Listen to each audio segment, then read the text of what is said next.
नमस्कार। प्रसंगस में आप सभी का स्वागत है। प्रसंगस में आज बात करेंगे हम लाल बत्ती की। आपको याद होगा जब प्रधानमंत्री नरेंद्र मोदी ने पहली बार प्रधानमंत्री की शपथ ली थी, उसके बाद में उन्होंने ये घोषणा की थी कि लाल बत्ती बंद कर दी जाएगी, चाहे मंत्री हो, कोर्ट के जजेस हों, एसपी हो, कलेक्टर हो, यानी आईपीएस आईएएस जो भी हो, जिनके भी लाल बत्ती लगती थी उसको बंद कर दिया जाएगा। बहुत अच्छा निर्णय था, बंद कर दिया। लेकिन जिसकी आदत पड़ी हुई है लाल बत्ती में रहने की, वो तो आदत जा नहीं सकती। मोदी जी भले ही कितना भी चालें, लेकिन मशीनरी भी कुछ न कुछ अपनी कर्तव्य दिखाने की कोशिश करती है। अब आप खुद देख लीजिए, जितने भी कलेक्टर, एसपी, एसडीओ, यहाँ तक कि डीवाईएसपी, तहसीलदार, इनकी गाड़ियों पर भी एक लाल पीली लाइट लगा दी। वो लाल तो हटा दी, अब लाल पीली ऐसी पतली लाइट जो ट्यूबलाइट जैसी होती है वो लगा दी। और जो पुलिस की गाड़ियां हैं उन पे बड़े बड़े अक्षरों में लिखा हुआ है पुलिस। तो जब आपने उस पर पुलिस लिख दिया, जो एसपी हैं उसने लिख दिया जिला पुलिस अधीक्षक, कलेक्टर ने लिख दिया जिला कलेक्टर, डीआईजी आईजी रैंक के उन्होंने अपने स्टार लगा दिए गाड़ी पे। तो आपने जब ये कर दिया तो फिर आपको रेड और येलो लाइट की आवश्यकता क्या है? इसका मतलब ये है कि अभी भी वीआईपी का जो एक शौक है वीआईपी दिखाने का, वो अभी भी जारी है। इसको पूर्ण रूप से बंद किया जाने की आवश्यकता है। और आवश्यकता अब आप देख लीजिए, अभी सरकार ने कई गाड़ियां किराए पे ले रखी है, मतलब जो टैक्सी परमिट की गाड़ियां किराए पे ले रखी है। अब उस पर ध्यान कौन देगा? उस पर लिखा हुआ है राजस्थान सरकार, भारत सरकार। अरे भाई, उसमें उस विभाग का नाम तो लिखो कि किस विभाग की है। आपको कोई पता है? मेरे पास में मेरी पर्सनल टैक्सी है RJ 0T जो कुछ भी टी नंबर लगा करके, और मैंने राजस्थान सरकार, भारत सरकार लगा करके उसको घुमाना चालू कर दिया। इसको मालूम पड़ेगा कि ये गाड़ी टैक्सी में है और फर्जी चल रही है या ये वास्तव में सही चल रही है। इस पर भी रोक लगानी चाहिए।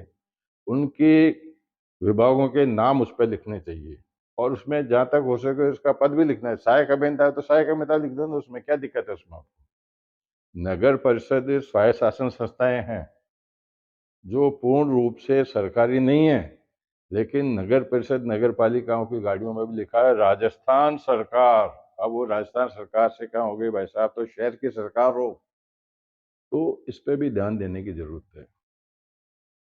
अब जो बात अभी 2-3 दिन पहले भी आई थी, 3 दिन 4 दिन पहले, अभी जो राजस्थान के डिप्टी मिनिस्टर हैं doctor Premchand Bairwa, transport minister भी हैं, उनकी गाड़ी, उनका जो काफिला था, काफिले के बारे में चर्चा चर्च कर चुके हैं। अब इसको दोबारा से दोहराने की जरूरत नहीं है, क्योंकि काफिले का जो काफिले की जो प्रथा है, वो सरकारी नियमों में एक प्रोटोकॉल, मेरे एक बड़े पुलिस अधिकारी से बात हुई थी, उन्होंने मुझे कहा शर्मा जी ये प्रोटोकॉल है, किसी अधिकारी का हाथ में नहीं है।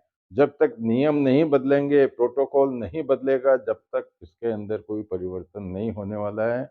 यानी काफिला चलता रहेगा, 10, 20, 30, 40 गाड़ियां उनके पीछे चलती रहेगी, सरकार का पेट्रोल फूंकती रहेगी। और अब आज तक मैं बता दूं आपको कि आज तक कितनी ऐसी घटनाएं हुई है जहां वीआईपी को नुकसान हुआ हो किसी तरह का। तो ये कहने की गर्ज ये है कि इसकी एक व्यवस्था की जानी चाहिए। दूसरी बात है कि अब जो नेशनल हाईवेज हैं, उन पर गायें काफ़ी संख्या में बैठी रहती हैं। गायों की घटना होने की रोज़ अखबारों में, टीवी पे, सोशल मीडिया पे खबर आती है, गाय को बचाने के लिए ऐसे हो गया, या गाय की टक्कर हो गई, गाय की मौत हो गई। आज जो टोल टैक्स है, टोल टैक्स में करोड़ों अरबों रुपए इकट्ठा किया जा रहा है। तो जो केंद्रीय परिवहन मंत्री है, उनको ये आदेश जारी करना चाहिए कि टोल जो जिस क्षेत्र का टोल है, या जो कॉन्ट्रैक्टर है, उस कॉन्ट्रैक्टर को जितने भी पशु हैं जो सड़क पर रहते हैं, उनके यहाँ पर एक रेडियम वाला बेल्ट लगाना चाहिए, रिफ्लेक्टर। रिफ्लेक्टर वाला बेल्ट लगाना चाहिए ताकि दुर्घटनाओं में कमी आ सके। मेरी कुल मिलाकर के कहने की गर्ज ये है कि जो व्यवस्थाएँ हैं, उसमें आमूल-चूल परिवर्तन की आवश्यकता है, लेकिन उस पे ध्यान कौन देगा, ये देखने वाली बात है।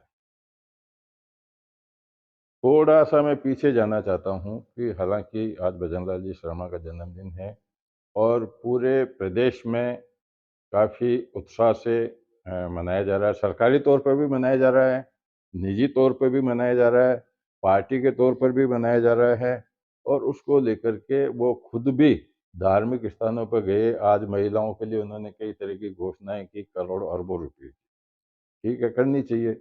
लेकिन आप समाचार पत्रों में जो करोड़ों के विज्ञापन दे रहे हो, टीवी पे करोड़ों के विज्ञापन दे रहे हो, उसकी आपको आवश्यकता क्या है?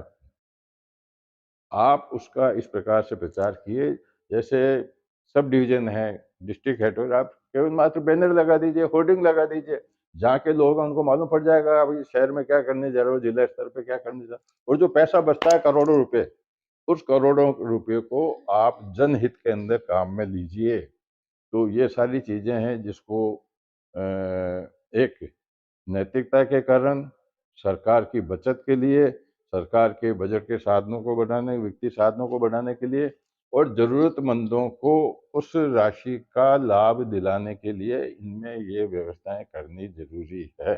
अब वो कितनी ज़रूरी हो पाएँगी, नहीं हो पाएँगी, कौन इसमें पेन लेगा, ये सारी देखने वाली बात है। लेकिन मेरे जो निजी विचार हैं, वो प्रसंगवश के माध्यम से मैंने आज आपके सामने उठाए हैं। आपको ये प्रसंगवश जो मैंने आज प्रसंगवश में जो सब्जेक्ट लिया है, आपको कैसा लगा? उसकी टिप्पणी मैं अवश्य चाहूँगा। अगर आपकी टिप्पणी मेरे लिए प्रोत्साहित करने वाली हुई, तो आने वाले समय में जनहित के इस तरह के प्रसंग को मैं प्राथमिकता से सामने लाने की कोशिश करूँगा। नमस्कार, कल फिर मिलेंगे किसी नए प्रसंग के साथ।